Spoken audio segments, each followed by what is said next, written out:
Okie dokie. So, right, you're gonna use an airbrush.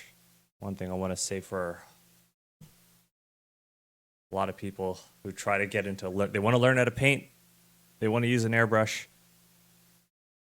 TLDR, their airbrushes suck because the software comes with airbrushes that suck, and nobody these days seems to know how to set up an airbrush properly. So I have some brushes which are set up pretty nicely. Let me demonstrate them before I bore you with the settings. I'm sure everybody wants to see how it actually looks. I'm going to lock the transparency. Yeah. Right. Properly set up airbrush, you should be able to do something like this pretty fast. Let's put on an edge glint. This time maybe a complementary color. Yeah, let's tune that up. I want something like a sharper. Yeah, that actually looks, yeah, that's all right. I'll get that hard brush in there. And yeah, let's tune that down a bit.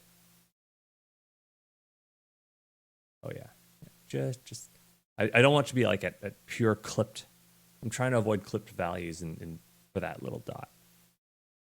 Because if I have clipped values, then I can't do much in terms of color manipulation. Okay. Yeah, that's also clipping really bad. So I just want,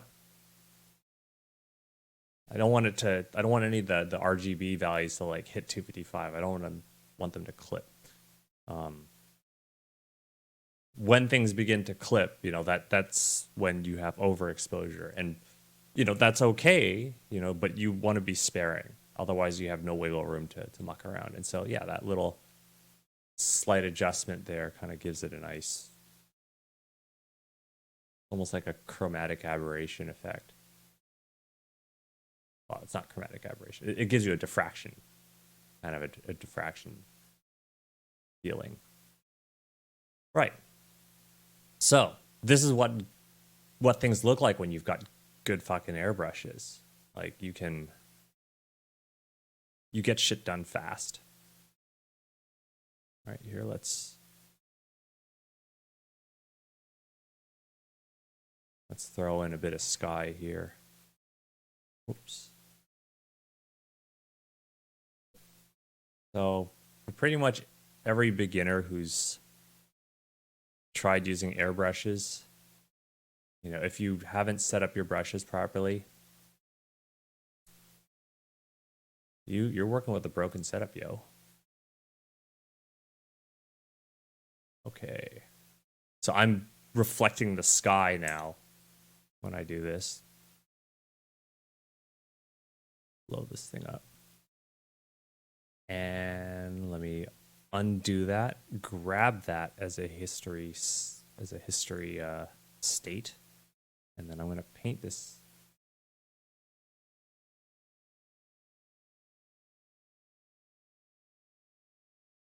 What I'm doing right now is let's blow that thing up a lot more. Attenuating the effect. This is the Fresnel effect, right? Fresnel Fresnel reflection, right? Those will tend to be stronger towards the edges. So I'm attenuating the reflection towards the center. Very simple effect. So yeah, good airbrush tools. You have them properly set up. They should be like, you get what you're looking for in just a few strokes. And let's talk about your shitty brushes, because I'm sure that your shitty brushes, like the experience of using shitty airbrushes is you're trying to get these nice smooth gradients, but then the fucking surface keeps looking kind of dented, and then you spend hours trying to paint over an area to like smooth out the fucking dent, and you're just making it more and more dented as you go along. It's like It's like you're trying to do auto body work. You're trying to smooth out a dent on a car body with like a ball peen hammer that's too fucking small. So you'll notice like the size of the brushes I use are like they match the curvature of the surface I'm trying to draw. Like I work with a big fucking brush like that. That's because the shape I'm matching the size of the brush with the curvature of the surface. You guys keep using brushes that are too fucking small, and your brushes have the improper fall off. Two types of fall off. Move on, shall we? Let's talk about the brushes. I think I've made my point with the demo. Right, two kinds of brushes. First one is a ball brush. The fall off is set so that, shades like a ball. Good for making anything like a spherical edge. Good for making balls. Pretty simple. The other one is the inverse of that. I would call it the crevice brush. So what the crevice brush is good for, we set it for black. It does that. If we draw like this, we can make hot wires. Looks like a neon hot wire. Pretty cool shit. Here, let me draw a donut for a second. Then I could set the aspect ratio to 30%. That will perform a squish on it. And then I can just draw all the contact points. It makes it look like this donut is now touching the ground in various places. Yeah. So that's what a good, crevice brush or hot wire brush might look like. And I suppose if I took, the ball brush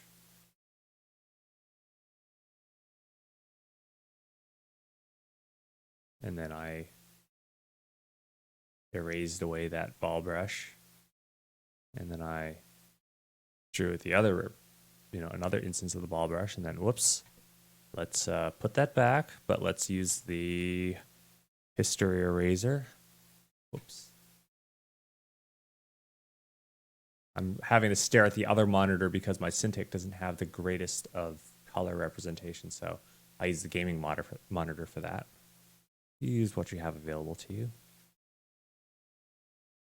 Let's unlock the opacity of that, and this time I'm going to use the crevice brush. Oh, like instant cleavage. Super duper useful.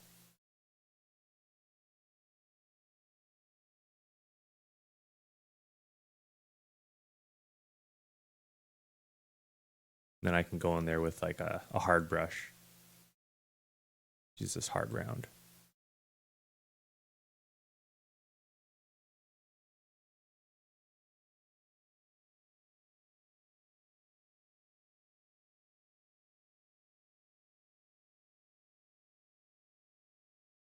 Helps to have some sort of brush stabilization, or I'll just use a line constraint.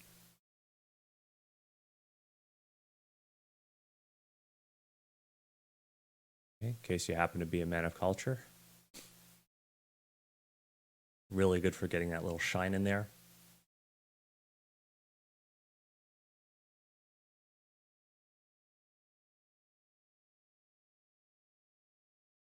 Tune that shit up.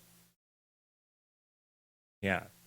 Now the tuner is I don't know of any programs that offer this tuning thing. I had to build this into my color palette. I had to hack it in there. I mean, I fucking made the palette from scratch. I made it as a plugin for TV Paint. But what the tuner does, the tuner takes any brush stroke. Let's turn that off, right? I can take a brush stroke and it simply undoes and redoes the most recent brush stroke in the color of your choice. I just hold a button down on a controller and it changes that brush stroke. So the tuner is really, really useful if I want to, adjust the color of a hotspot. I can undo, redo that. There we are.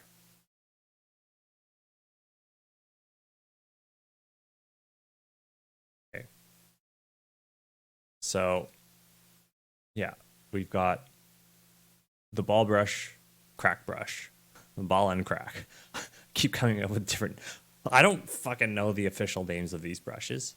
I just say that the ball brush needs to be set up. So if we look at the fall off curve, just looking at the fall off curve is not enough.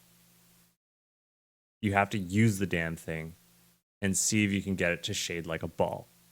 When you spray the thing out, a ball should come out. That means you're going to have to open this thing up. You're going to have to adjust the curve if it gives you one. If your software doesn't offer that curve, GG, baby. Time to find a new piece of software that lets you do it. You'll have to do your airbrushing in another piece of software that allows it.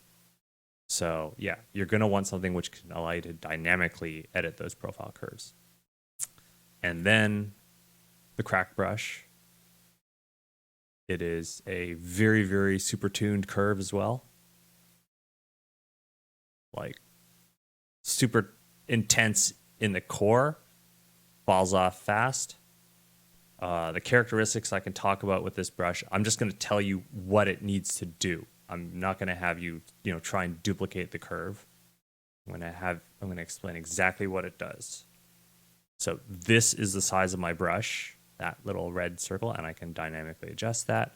If I spray, I'm just going to keep spraying in a circle, right? That circle should match. That circle should match that full radius.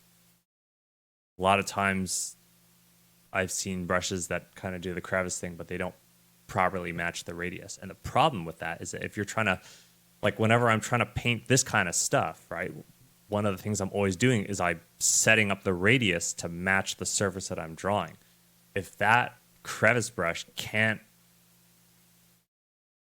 if it can't paint to the edge, I have difficulty. I'm just going to have a lot of difficulty controlling, how far that gradient is going to spread out to, right? I care about how far that gradient spreads to. I need to know how wide's the fucking crack going to be. So, if you're a person who makes drawing software, take some fucking notes, please. So, yeah, that's the first aspect of the crack brush. The second aspect of the crack brush is the center core is like super fucking like hot pixel in the middle, right? Because that's the fucking crack that really just jams in there. So you're gonna need a good. This is why the fall off is so strong in just a tiny little pixel. And just so you know, I mean, I can give you some hints about this curve. Like if I widen this curve, like if I widen this display and this is going to zoom it in. I wish this thing had a zoom up, but that's okay.